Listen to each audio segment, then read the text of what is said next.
ഗ്രാമിക ന്യൂസിലേക്ക് സ്വാഗതം. മക്രേരി അമ്പലത്തിലെ ആഞ്ജനേയ ലക്ഷാർച്ചനയ്ക്കും ദക്ഷിണമൂർത്തി സ്മൃതിലയ ത്യാഗരാജ അഖണ്ഡ സംഗീതാരാധനയ്ക്കും 27-ന് തുടക്കമാകും. രാത്രി 7-ന് നടക്കുന്ന സാംസ്കാരിക സമ്മേളനം മന്ത്രി രാമചന്ദ്രൻ കടന്നപ്പള്ളി ഉദ്ഘാടനം ചെയ്യും.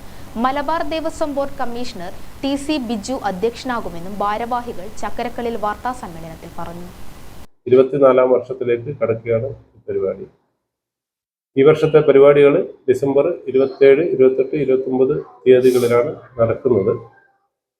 27-ന് കാലത്ത് ആഞ്ജനേയ ലക്ഷാർച്ചനയോടെയാണ് പരിപാടി ആരംഭിക്കുന്നത്. വൈകുന്നേരം സോപാന സംഗീതത്തോടെയാണ് പരിപാടികൾ ആരംഭിക്കുന്നത്. 7 മണിക്ക് സാംസ്കാരിക സമ്മേളനമാണ്. സമ്മേളനം ഉദ്ഘാടനം ചെയ്യുന്നത് നമ്മുടെ ബഹുമാനപ്പെട്ട മന്ത്രി ശ്രീ രാമചന്ദ്രൻ കടന്നപ്പള്ളി അവർകളാണ്. ചടങ്ങിൽ ദേവസ്വം കമ്മീഷണർ, അതുപോലെ ദേവസ്വം ബോർഡ് മെമ്പർ ശ്രീ മധു, അതുപോലെ AC assistant commissioner Shri Biju, അങ്ങനെ എല്ലാവരും പങ്കെടുക്കുന്നുണ്ട്. ആ ചടങ്ങിൽ വെച്ച് നമ്മുടെ ദക്ഷിണാമൂർത്തി സ്വാമിയുടെ പേരിൽ നൽകി വരുന്ന ദക്ഷിണാമൂർത്തി സംഗീത പുരസ്കാരം ഈ വർഷം ഡോക്ടർ മാലിനി ഹരിഹരൻ അവർകൾക്കാണ് ഈ വർഷത്തെ അവാർഡ്. അത് ശ്രീ കുമാര കേരളവർമ്മ സാറാണ് അവർക്ക് അവാർഡ് നൽകുന്നത്.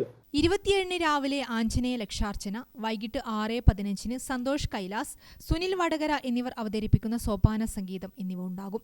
സാംസ്കാരിക സമ്മേളന ചടങ്ങിൽ ദക്ഷിണാമൂർത്തി സംഗീത പുരസ്കാരം കർണാടക സംഗീതജ്ഞ ഡോക്ടർ മാലിനി ഹരിഹരന് പ്രൊഫസർ PR കുമാര കേരളവർമ്മ സമ്മാനിക്കും. PR കുമാര കേരളവർമ്മയ്ക്ക് മലബാർ ദേവസ്വം ബോർഡ് മരാമത്ത് standing committee chairman PK Madhusoodanan നാടിന്റെ ഉപഹാരം സമർപ്പിക്കും.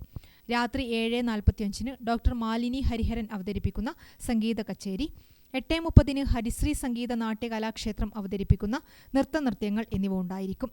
28-ന് രാവിലെ 8-ന് ദക്ഷിണാമൂർത്തി സ്മൃതിലയ ത്യാഗരാജ അഖണ്ഡ സംഗീതാരാധനയ്ക്ക് തുടക്കമാകും. 24 മണിക്കൂർ നീളുന്ന സംഗീതാരാധന 29-ന് രാവിലെ 8-ന് സമാപിക്കും. പരിപാടിയിൽ നിരവധി സംഗീതജ്ഞർ പങ്കെടുക്കും. വാർത്താ സമ്മേളനത്തിൽ chairman K Raveendran, general convener NV Hemant Kumar, Parameshwara Poduval, PM Padmanabhan, executive officer MT Ramanath Shetty എന്നിവർ പങ്കെടുത്തു. ഗ്രാമിക ന്യൂസ്, ചക്കരക്കൽ.